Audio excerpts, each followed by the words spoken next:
harvesting. Wow. But it was still over about a 4 weeks time span because you pick it, then you crush it, get it fermenting, then you'd have to press it off, and then you go back and pick again. How many people you got working here? Well, or is it full time here. Is it seasonal? There's 6 of us here full time. 6. And the ones that do the harvest, there's only 3 of us, and we're here all the time. Yeah. Wow. Yeah. We get about 100 tons a year. And so you have a bottling machine and all that, I'm sure? Yeah. You don't have to fool with all that. It's automated and just rock and roll. Yeah, we hook it up, dump the bottles on one end, go to the other end, pick them up, and they're all done. Which we still used to do it by hand. Part cap and everything. Yeah, the only bad thing is whenever we do some bottling, everybody, when I start saying, I got to buy a truckload of bottles, everybody just draws up. Because that's about 20 grand that you got to spend right off the bat before you ever get in. Just for bottles. It's rough. And we got our Christmas season coming up, which is our big time of the year because people love this stuff for Christmas presents. Yeah. And it's almost like once you start giving it, you're hooked. You got to keep giving it because they expect it. That's right. They do for me anyway. Yeah.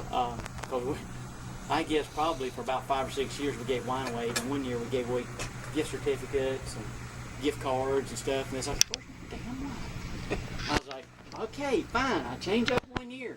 That's probably what you're starting. I said, give me my gift card back, and I'll get you some wine. Shoot me. So I was like, fine, I'll just get you wine from now on. I said, well, we do like it. I go, okay. But we got big on our hobby scale. We did 250 gallons in my basement the last year before we went legal. We had 2 big old tanks in my basement. I mean, big old boys sitting in there just working. And it was impressive. Wow. Yeah, I mean, I had to put plastic all over the floor and stuff because it'd make a mess. Make a mess. And my house really wasn't made for washing out and that kind of stuff, Yeah, pump it all up. It was. So, but it just kind of kept growing. Wow. We did little batches, and our first vintage was only 500 gallons. I mean, it wasn't much. Now we're doing a little over 43,000 gallons.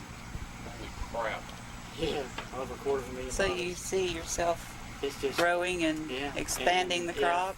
I've got some things in the works for this next year. If it pays off, I may even be doubling my production again.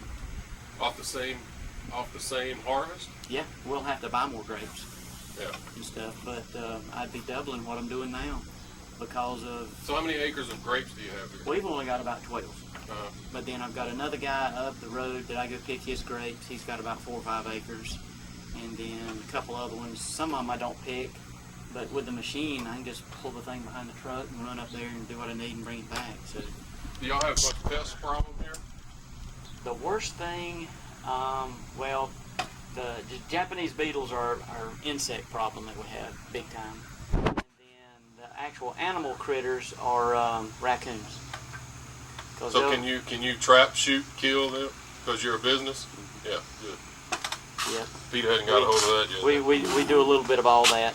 Yeah. What I really like doing is trapping them. Take them to somebody else's vineyard and let them have at it. Like my computer. That always pisses them off. I'm eco-friendly. Attaboy. I'm eco-friendly. Yeah. Somebody. Feed it. I just, catch and release. Yeah. Just go top them off to somebody else's vineyard. That's it.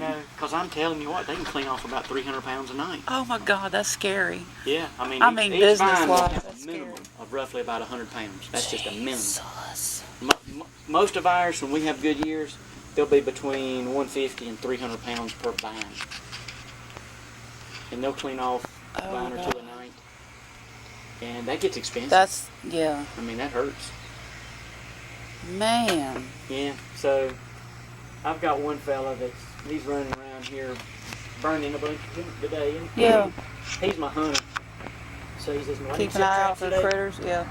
So he'll go out there and I'm telling you what, a raccoon and a honey bun tears them up. We'll just take a honey bun, dig a hole, drop it in the ground. We'll set the cage over it, put a log on top of it so they can't move the cage, and they'll go in there and they love honey buns. Oh my God. They love honey buns. So we'll catch 3 or 4 a night.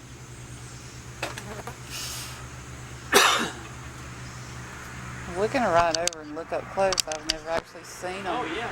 Yeah, you're welcome to pull over there and kind of walk into the vineyard. The grapes, most of them are still green. Some of them are starting to change a little color. So That's always a sign. Once they start changing, then you're between about 4 and 6 weeks away. Wow. And give us about 4 or 5 weeks, we're going to be busy as little bees. But I tell you, I used to dread it, but I love harvesting grapes now. I Get that guess. machine, just Yeah. pick 'em. I mean, we used to work, 14, 16-hour days doing that. That was hard. But now we get it all done in 8 hours, and we're still out of here. So, like a regular day now. It still gets